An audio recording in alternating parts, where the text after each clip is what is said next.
देवभूमि भावे परिचित उत्तराखंड यह मध्य ऋषिमुनिक तपभूमि रूपे परिचित। एठारे अनेक प्रख्यात मंदिर रही। देश विदेशरू श्रद्धालु दर्शन पाई आसी थांती। साधारणतः मंदिर को आसी पूजार्चना करने समय श्रद्धालु निज मनस्कामना ठाकुर को जणाई थांती। हेले उत्तराखंडर एही मंदिर रे भक्त निज मनस्कामना चिठी रे लेखि ठाकुर को जणाइबार विधि रही। उत्तराखंड आलमोड़ा ठारू 8 किलोमीटर दूर रे पिथौरागढ़ राजपथ कड़े रही चितई गोलू मंदिर। एही मंदिर रे पूजा पाती गोलू देवता। गोलू देवतांक मूर्ति एक धड़ा घोड़ा उपरे बसिछि।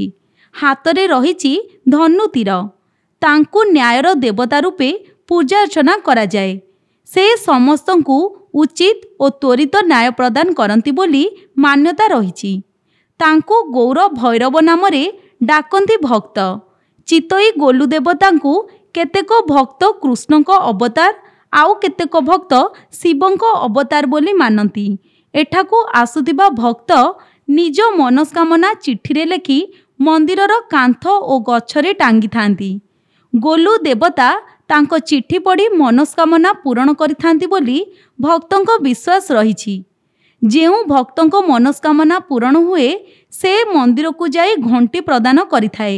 एही मंदिरर बहु स्थान रे असंख्य चिठी और घंटी टंगा होइथिबा देखिबाकू मिलिथाए। एही मंदिर दिल्ली ठारू प्राय 400 किलोमीटर दूर रे अवस्थित। Bureau report, public media.